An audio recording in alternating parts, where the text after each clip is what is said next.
Right, let's start. Thank you all for attending. This is my second webinar, which is quite exciting. And this time I've got Natalie from Beyond HR who's joining me. I decided that I wanted to do a webinar on furloughing because I was getting asked questions by my clients about what happens once the furloughing stops. And I couldn't really tell them. I thought it was an HR question. And I met Natalie at Scottish Women in Business through a coffee morning, as you do nowadays in these lockdowns. And approached her and said to her, would she be interested in doing this webinar with me? And she came back and she said yes. So I'm going to hand you across to Natalie, who's going to tell you all about Beyond Lockdown and Furloughing. Thanks, Natalie. Thanks, Susan. Thank you. Hi, everyone. Just to introduce Natalie from Beyond HR. We've obviously been extremely busy with furlough. I've never said the word so much in all my life. Well, I'd never even said it until obviously coronavirus had come around. So there'll be lots of questions from today, absolutely, as many questions as possible. Get all those noted down and we'll cover those at the end. But don't wait till the end to post them because I know what it's like. You've got a question, you just want to get it out there so you don't forget. So please just post the questions in the chat function and then we will answer all of those at the end. And if there's something particularly sensitive that you would prefer to speak to me directly on, absolutely no problem. We are offering a free consultation, which I'll talk to you at the end about. So, as I said, just fire away your questions. We'll answer those at the end, and just making sure that everyone can hear me okay. A thumbs up or a whatever you need to do to make sure we're okay. Yep, everybody's put their hands up, so that's fine. Okay, good. So today's webinar, obviously it's very bizarre times personally, bizarre times through business, and everyone is obviously thinking what's next and when is next, if you like. But the clear message that we're giving people is, regardless of when, we do need to start planning. Okay, so we will make sure that we cover this off today. But the roundup of today's session is about where we are today, what's happening with the latest developments, what's happening with the job retention scheme, what's next for your business and your people, any considerations for potential release from lockdown, and potentially handling redundancies and understanding the law and making sure your business is robust. And the clear message from today's webinar is it's today's guidance. As we know, in terms of the guidance, we're now on, I think, version 11 of updates from the job retention scheme. So we are constantly keeping businesses up to date with what they need to know. So loud and clear, the message from today is the advice is today's advice, which may not be tomorrow's advice, as things will move on and progress as we have seen. So where we are today, obviously Scotland are slightly behind and we are still effectively on our 3-week lockdown. England are starting to open and we can watch and learn. But in terms of the job retention scheme, it's in the same format until the end of July at the moment. The whole scheme has been extended until the end of October. But at the moment, we still sit in its current existence of 80% being capped at the 2,500 provided by the government. Now, after July, what does that look like? And that is what we now wait in anticipation for, to find out what it will look like. But it is expected that businesses will have to contribute to that particular scheme. We don't know. Is it 10%? Is it 20%? We don't know what that will look like, but that is expected and has been committed to be released by the end of May. So at the moment, things are just the same, plodding through until the end of July. August, September, October, things may be slightly different and we wait on that, but it also will introduce further flexibility. So you may be able to open your doors and get people working part-time, even though they're furloughed. At the moment, furlough means that there is no work, absolutely no work that the employee is having to do. But from August, September, October, the scheme will progress, and it has been advised that more flexibility will be there, but you will have to be expected to pay a percentage to contribute towards the salaries. It is estimated around a quarter of all employees in workplaces have been furloughed, with some 100% or 90%, 20%, but the average is the quarter, with 7.5 million people in the UK being currently covered by the scheme. Now, what day we're on? We're on Friday. Wednesday evening came with further guidance on annual leave and the job retention scheme. And it was confirmed that you can be on annual leave and on furlough at the same time. So you would still get your 80% by the government, but you would also top up to 100% of normal holiday pay. So not furlough pay, normal holiday pay per employee. Now, there are lots of benefits of employees taking holidays while on furlough. If they return, we don't want a massive holiday balance. You don't want a massive holiday balance, because how do you fit it in until the end of the year? So this is maybe a consideration if you've not yet thought about it or want to get further advice on annual leave. And you can enforce annual leave, so you can ask employees that they must take it, and there is some legislation around that which we can maybe cover in the question and answer session. Okay, so bank holidays, holiday pay, carryover and notice for annual leave was all covered in the regulations that were published on Wednesday evening. Okay, so you may start to think about, and it's probably a good step, that if any employees that you have currently furloughed have not taken any annual leave, then you may look at the options and the considerations and the benefits for doing so, and having your audit trail as well, which we'll talk about in more detail. So that's really where we are for the job retention scheme. It will obviously keep plodding on, it'll keep changing, and make sure that you're getting the most up-to-date advice. And then we move on to what's next for your business and people. And this question has probably kept you awake for a long time, maybe more so in the last week when we were announcing that we were still on lockdown. But it's obviously very uncertain times. Who knows what's next? I guess that the virus will decide what's next. But you can and you should start planning. You might not have timescales around it, but you need to think about what the options are and what potentially a first phase may look like, with the flexibility being introduced at the end of July and people being able to work part-time and on furlough and using the scheme, and you supporting them. What's next for your business and what's next for those people within your business? Any consideration? Now, there are many considerations to think about when we start to open the economy and your business gets the go-ahead that you can start coming back to life again. Different sector guidance has been published by the government. Yes, it's applicable to England, absolutely, but surely Scotland may provide some guidance as well. But this document's particularly useful as it sets out all the different sectors and all of the considerations, from people working in other people's homes, to offices, to construction workers, etc.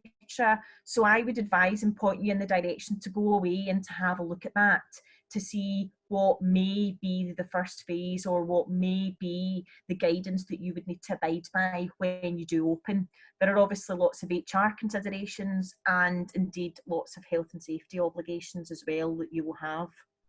So it'll set it out all by different sectors for you to look at. What employees and what the business has to realise as well, that the business will be different.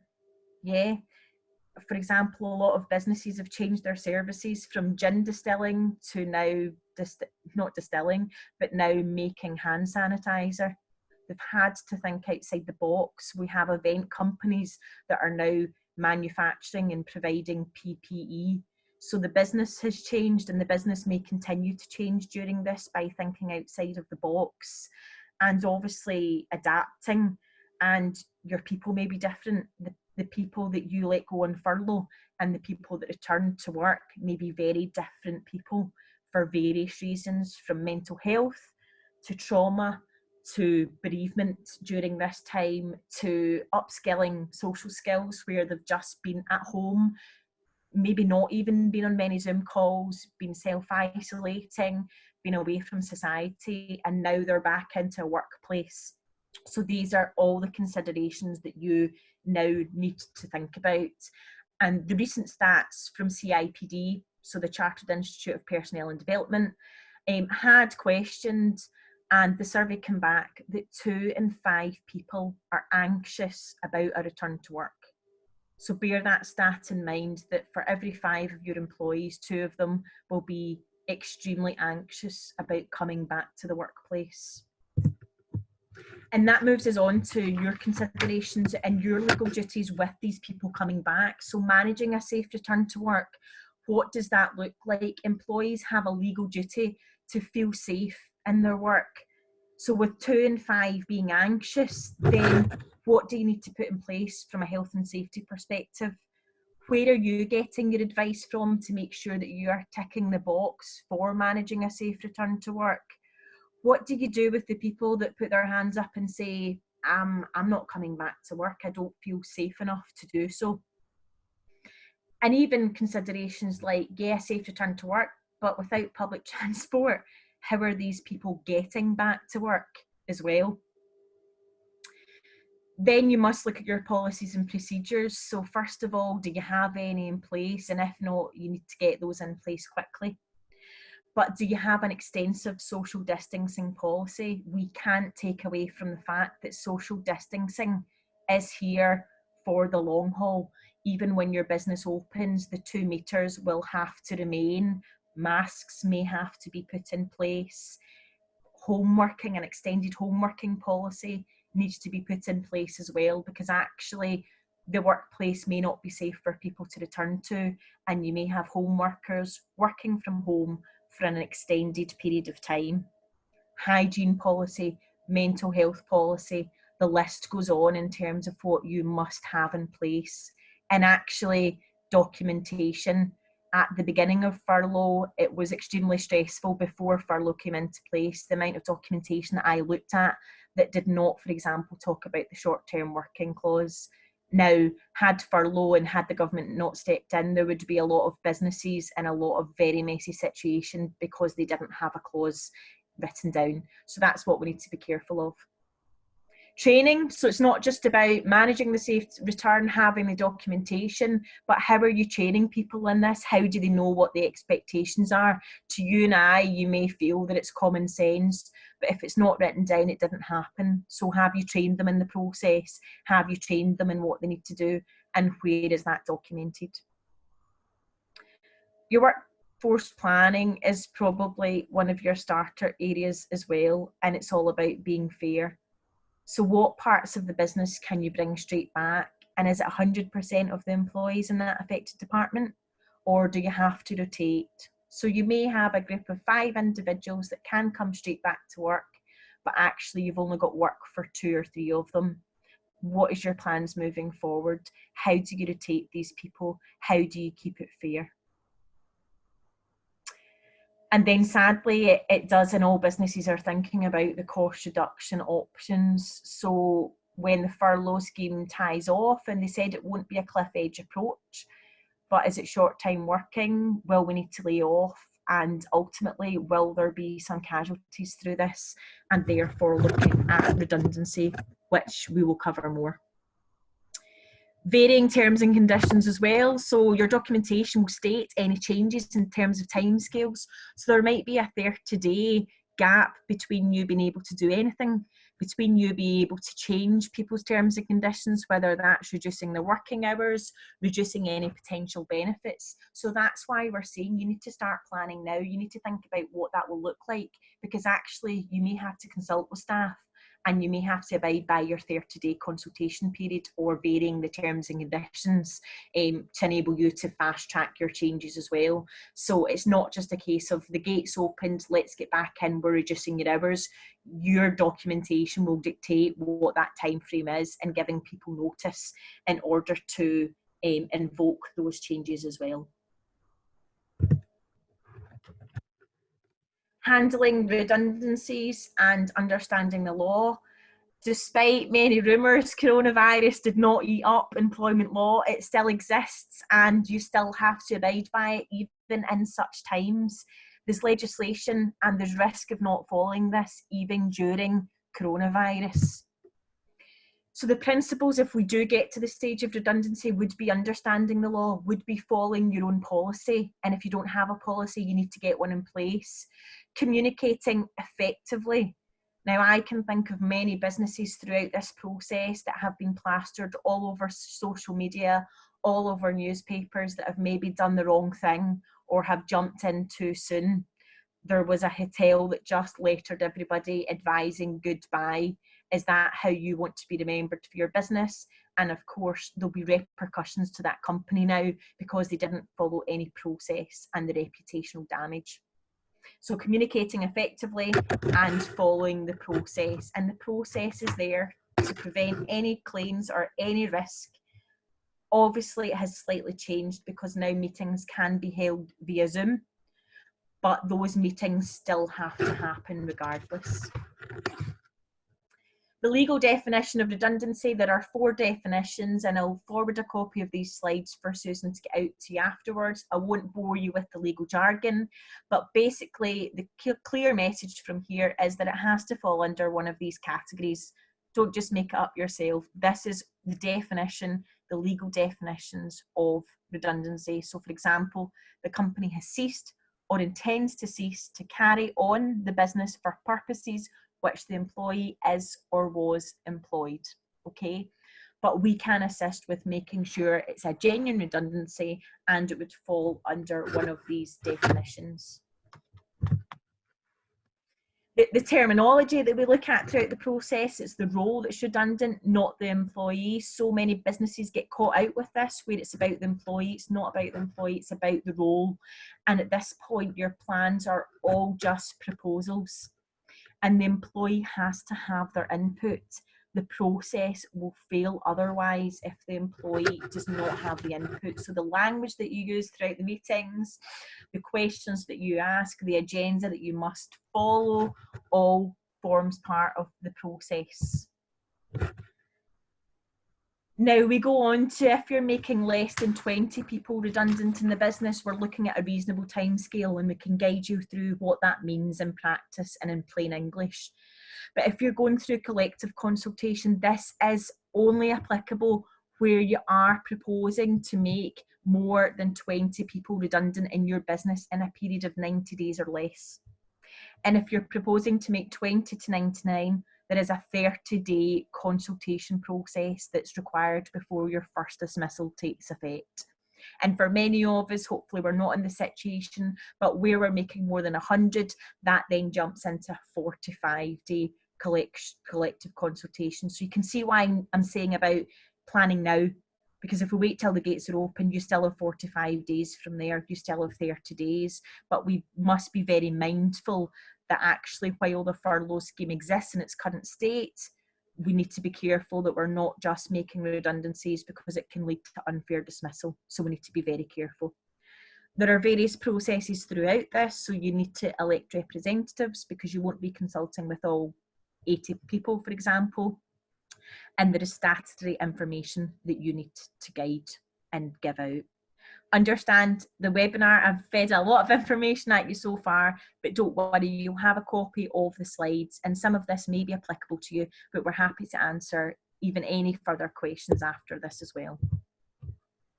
So in summary, fully understand the law, follow the process meticulously.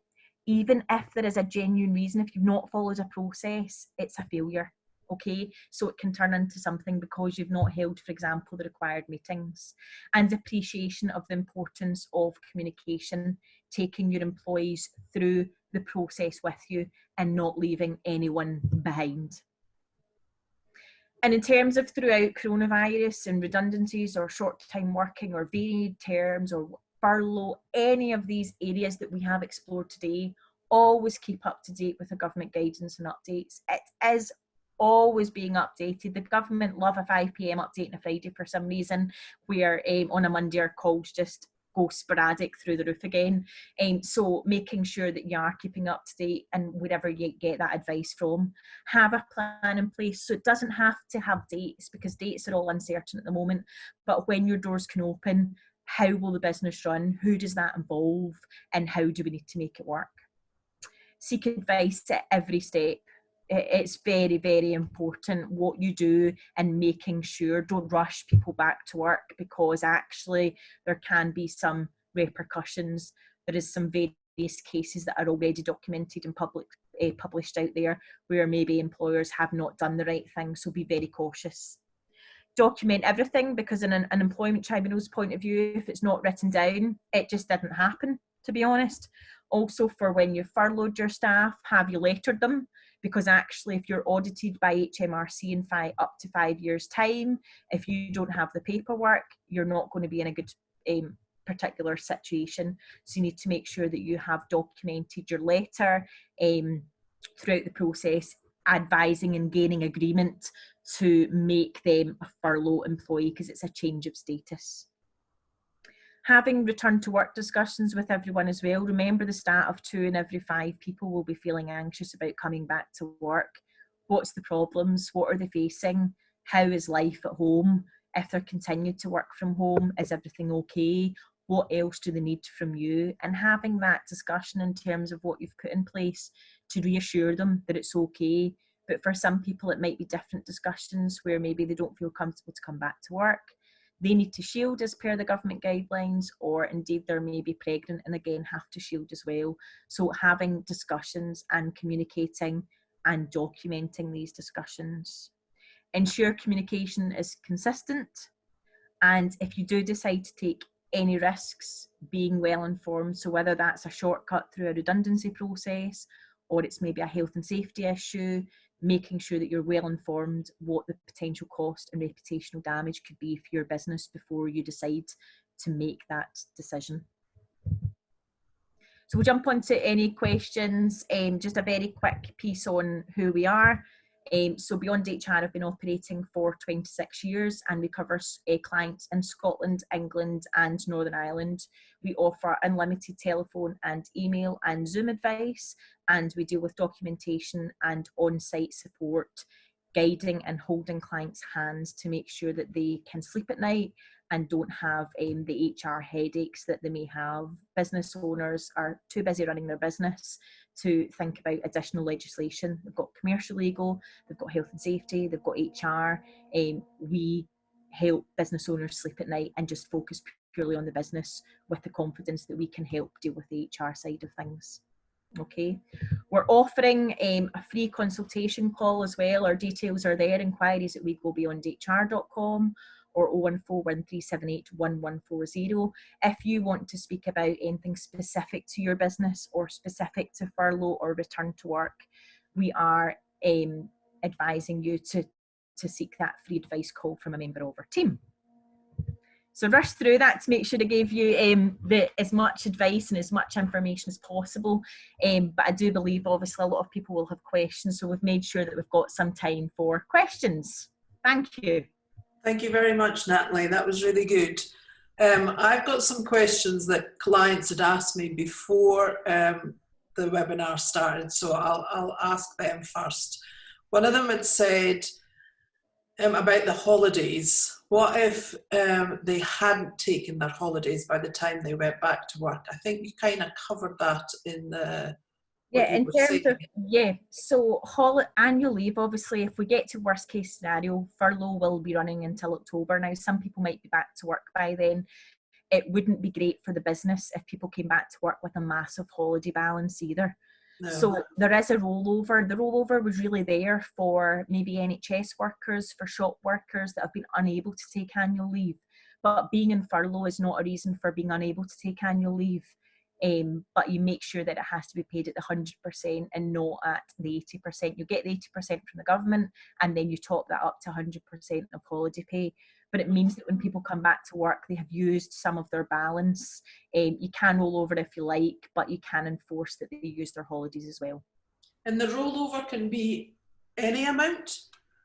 Or No, does it... the rollover, yeah, we would have to look at your holiday entitlement as well, because really there is legislation around how much should be rolled over. So I would want to know the specifics of the business, why we're allowing rollover, why you're not enforcing holidays, and then have a look at the specifics. Okay. So when you were talking, you talked about obligations, but I wasn't quite sure where we would find the information relating to the obligations. Obligations for what? Obligations for anything in particular? It was when you were talking about, you were saying about England was starting back and that there was various industries had various sort of obligations. Some sector guidance, so I can send the link on to send out. It does appear on the government website, and it is broken down by sector. So okay. It's quite good. And as I said, it's for England, but that document is constantly being updated, and maybe Scotland will adapt some of that. But it's just a good understanding of maybe what would be required when your business does open. Yeah, it would be good to have that. And I've said to everyone that if they want any of a copy of the slides or anything like that, just to get in touch with me. Absolutely. So one of my other clients had said, what if my employee says they're not coming back to work? What choice do I have? Absolutely. So we need to work with the employee. We need to find out why. Yeah, is it because of their fears? Is it because they're worried about what they bring home, for example? So we would have to work with and document and find out the reasons why. Potentially reassure and enforce a return to work if you've got everything in place. Right. Or it may be an understanding that they are continued to be furloughed, unpaid leave, or indeed disciplinary action. So there's a good few options from there in terms of it all depends on the reasons behind their refusal. Okay, so what if furlough's finished in October? I know this is a lot of what if. Say it finishes in October and you go to your employee and they say, no, I'm not coming back to work. Mm-hmm. You then have to go through all this process? You need to find out why they're not coming back to work. They may have mental health issues, for example. They may have serious health issues that you need to take into consideration. They may feel that you've not, for example, given PPE. They don't feel safe enough to come back to work. There are many examples that we will have to work around, but there will be, and we're aware of and have dealt with already, people that have refused to come back to work. Okay. So I had a client say to me, what if I don't want all my employees to come back to work? And this ties in also with what if the redundancy. So in effect, she wants to make some of them redundant. And what if the redundancies are less than 20? So I think at the moment she's probably got about 10. And there's maybe 2. No, that's fine. So it's not collective consultation, it's individual consultation. You're looking at a reasonable time frame, and beyond HR would say that is no less than 2 weeks, so 14 days from the date of the first individual consultation. But that can all be, feel free to give me a call and I can map out what that would look like. And can you do that during furloughing? Yes, but we need to be very careful, because if the government are paying 80% of your wages for your staff, then why are you making redundancy right now? So we would need to look at the business case in order to support that. Because in theory, why aren't you keeping them till the end of July? It will be a different situation at the end of July when employers have to contribute, but why are you making them redundant right now? Okay. And also, if they've been with me less than 2 years, is the situation slightly different? Potentially, yes. With us going through the individuals and making sure there is no further risk, because although employees have less than 2 years service, there are still another possibly 16 areas that an employee can claim on, or claim, for example, discrimination, which is uncapped, so there's no upper ceiling for that. Okay. So even if there are less than 2 years, I would be getting advice at every step. Okay. So I think that's all the questions I've got just now. If anybody else has got anything, just sort of either lower your hand or put it in the Q&A or in the chat box. But otherwise, I'll say thank you, Natalie. That was really, really helpful. I found it really interesting because there's heaps of stuff there that I didn't know. And I'm supposed to be kind of on top of it. I know I'm not HR, which is why I asked you to do it. Constantly developing, isn't it? It's constantly developing. So we need to keep ahead of the game in terms of when employees see things in the news, they'll ask you questions. So we need to be very careful that we're really keeping on top of things as well. Yeah. And me as an accountant, I think I should be sort of saying to them, have you thought about this yet? Have you thought about that yet? Because I don't think a lot of them have. Yeah, absolutely, absolutely. And it's clear, I know a lot of people just want to sit and cry in a corner right now, but actually do that, yes, because we've probably all done it, but come out of that corner and think proactively about what would happen if your door's open. What parts of your business do you need to get moving first? Yeah. Who are those people affected? Do any of those have health issues, etc.? Do any of those have childcare issues? Because it's all right saying come back to work, but if they're at home with children, then what? Because the schools haven't yet opened, or their primary, etc., is not accepting them yet. Yeah. So there's lots of areas that we need to work around through all of this. It's a minefield, isn't it? Absolutely, absolutely. It keeps us all busy. Well, it was really interesting. I really enjoyed it. So thank you very much. Does anybody have any further questions? A kind of last opportunity. I'll just put my contact details in the chat function as well if anybody wants to come back. That'd be great.